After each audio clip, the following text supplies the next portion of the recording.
anaknya itu dulu ya kurus, kecil, rambut keriting ya. Waktu dagang langsung sambil sekolah. Tidak nakal tadi, cuman kita ingin menikmati masa kecil. 2 periode memimpin Kabupaten Badung ini. Dan mudah-mudahan menjadi gubernur yang paling terbaik di seluruh Indonesia. Sudah banyak bergerak di Kabupaten Badung.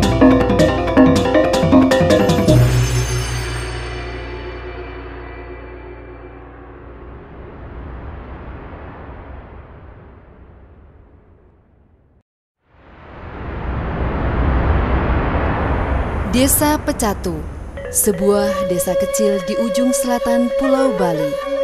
Kontur tanahnya yang gersang, tandus, tidak membuat masyarakatnya berdiam diri.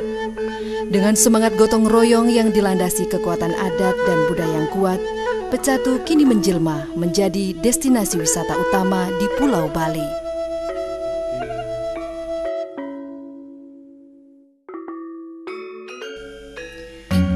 Menjadi kehendak yang kuasa, pada 29 Agustus 1967, lahirlah bayi mungil dari keluarga Niwayan Rampet. Anak keempat dari 6 bersaudara ini diberi nama Iketut Sudikerta. Anak dari seorang petani, Pak, yang tinggal jauh di pedalaman pada waktu zaman itu ya, di tepatnya sekali di dusun Bang Kembar ya, waktu itu lahir di sana.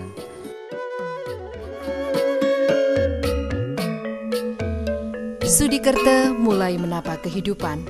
Keadaan tidak seperti yang dibayangkan. Desa Pecatu yang tandus, kering, membuat tumbuhan sulit hidup. Pangan susah didapat. Orang tua Sudikerta berada dalam kesulitan dan kesusahan menghidupi keluarganya, sangat jauh dari sejahtera.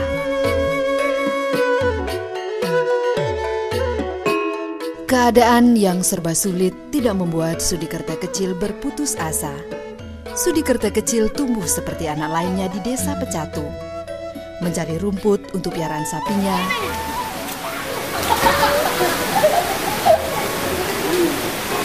bermain, gembira bersama teman-teman, ceria dan penuh semangat.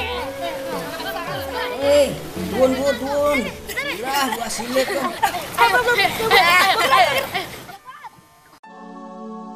Sudikerta kecil sangat dekat dengan ibunya. Di tengah kemiskinan, Niwayan Rampet adalah sosok wanita yang sangat luar biasa. Walaupun dalam keadaan sakit, Ibu Sudikerta masih tetap bekerja dan melimpahkan kasih sayang kepada anak-anaknya.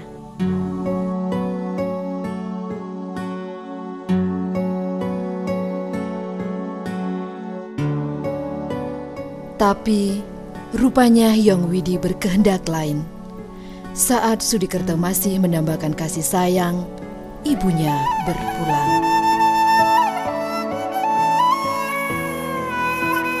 Sudikerta kecil sangat kehilangan, sedih, terpukul, dan kehilangan semangat.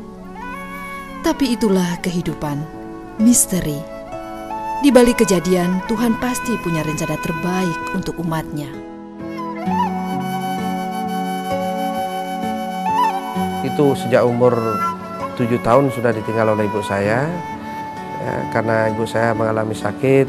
Bagaimana pedihnya sakit yang diderita oleh ibu saya pada saat itu, saya juga merasakan. Tetapi karena saat itu saya tidak bisa berdaya, ya saya hanya bisa melihat dan berdoa, mendoakan ibu saya agar bisa sembuh. Tapi Tuhan juga berkehendak lain, sehingga ya, akhirnya ibu saya pergi meninggalkan saya dengan adik saya yang masih kecil pada saat itu, yang berumur sekitar setahunan pada saat itu adik saya.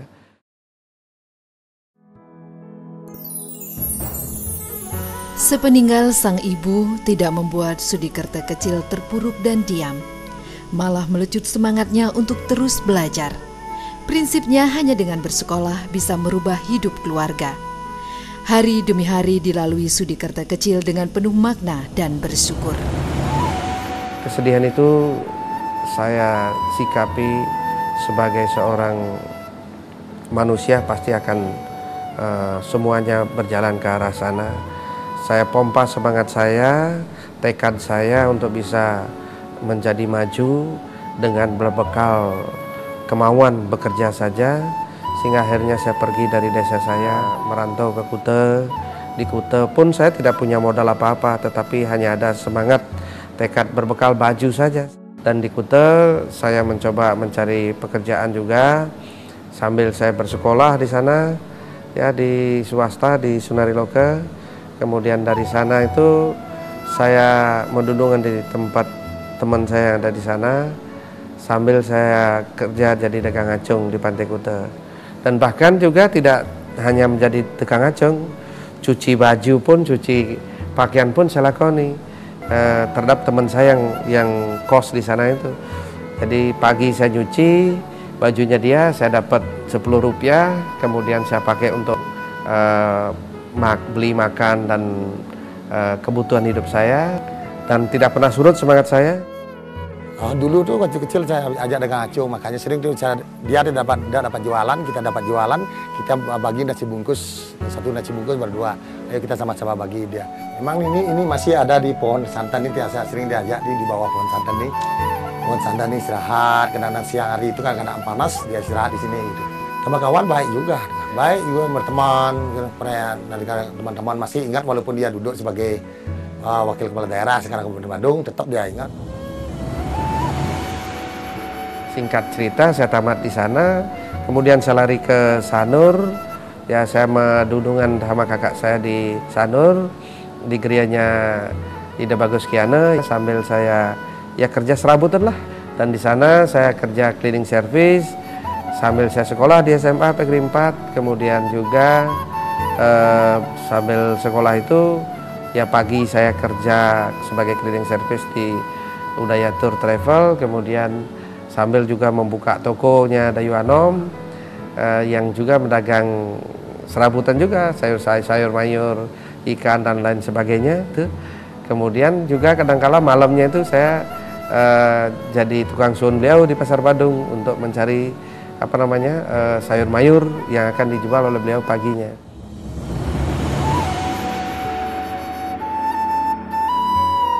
Jiwa tangguh Sudikerta Kecil telah ditempa saat muda. Bagaimana tidak? Pada masa remaja yang mestinya dilalui dengan penuh keceriaan, Sudikerta Kecil terus berjuang. Bekerja, bahkan menjadi kenek bemo jurusan Kereneng Sanur pun dilakoni demi mendapat penghasilan tambahan. Kehidupan yang keras dan pahit ternyata memberikan pelajaran, menjadikan pengalaman yang menumbuhkan jiwa yang tangguh.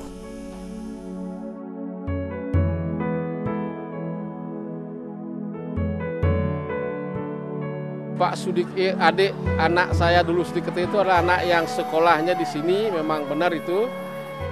Sebenarnya anak itu dulu ya kurus, kecil, rambut keriting ya, yang dulu kalau pulang sekolah dia jualan togok gitu. Dulu lewat di rumah saya keluar sekolah, kemudian dia pulangnya kira-kira jam 2 balik ke pantai dia jualan.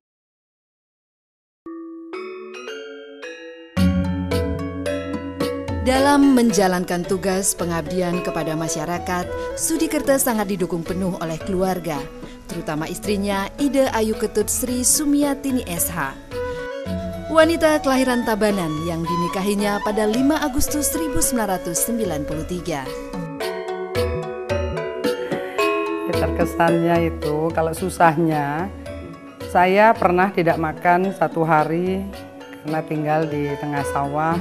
Itu baru mulai pernikahan, saya punya anak yang pertama, saya sampai enggak makan, bapak juga enggak makan, saya hanya bekali dia cuman 1 botol aqua sambil mencari tamu.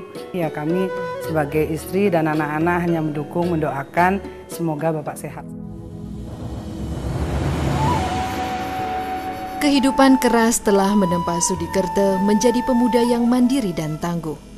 Selalu fokus dengan tujuan, semua terencana. Keadaan masa kecil yang serba kekurangan membuat Sudikerta menjadi seorang yang peka terhadap lingkungan, tidak peduli saat apapun.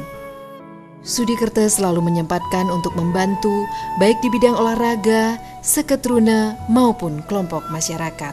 Yang sudah dapat direalisasi oleh warga kami seperti Kramo Desa yang ada di Banjar Gaji, yang ada di Banjar Kuanyi, yang ada di Banjar Tunggajaya, ada juga di Banjar Pendem. Jadi itu mereka sudah dapat manfaatkan betapa tingginya nilai daripada bedah rumah itu.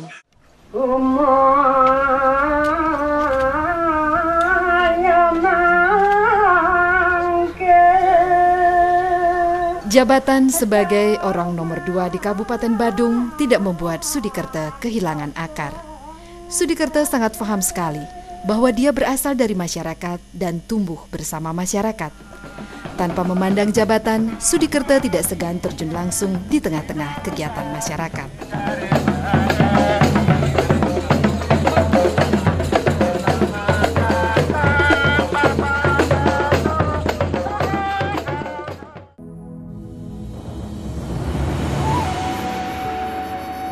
Di dalam lingkungan birokrasi, Sudikerta melakukan perannya dengan baik dan maksimal.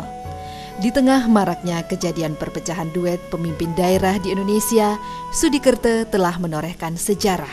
Berduet dengan sangat baik dengan Bupati Anak Agung Gede Agung, sukses mengantarkan Kabupaten Badung di berbagai bidang hingga mendapat apresiasi positif dari pemerintah pusat. Seperti The Best Layanan Publik Kantor Pemerintahan, Wahana Tata Nugraha, Utama Nugraha Koperasi, Satya Lancana Wirakarya Bidang Pertanian, dan lain-lain. Ketokohan dari seorang Sudikerta, beliau adalah wakil bupati yang juga selain muda, mempunyai dedikasi yang sangat tinggi yang saya lihat untuk bagaimana dia bisa dekat dengan rakyat. Sehingga kerjasama antara bupatinya dengan wakil bupati di Badung ini mempunyai karya yang juga sangat nyata.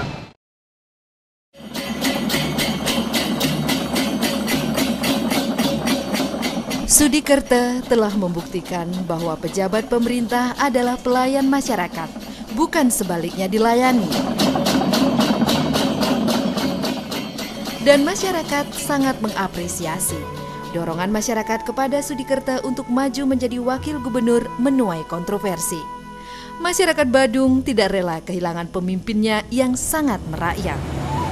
Rakyat Badung masih cinta sama Bapak, tapi karena aturan yang tidak mengizinkan seperti itu, dengan berat hati, dengan kasih sayang dan dorongan dari rakyat Badung, mudah-mudahan Tuhan Yang Maha Kuasa merestui perjalanan Bapak. Rapat di Subak Belekio dengan datang anggota saya 85%. Di sana sangat sedih, Pak. Sebab Pak Ketut Sudikerta sudah banyak bergerak di Kabupaten Badung. Perjalanan panjang dan kerja keras Sudikerta belum berhenti sampai di sini. Bukti dan prestasi yang ditoreh telah membuat masyarakat mencintainya dengan tulus. Tidak berlebihan jika masyarakat Bali mempercayainya untuk berduet dengan Mangku Pastike memimpin Bali ke depan sebagai wakil pada pemilihan Gubernur Bali 2013-2018. Untuk bisa membawa masyarakat Bali menuju Bali yang mandara, maju, aman, damai, dan sejahtera.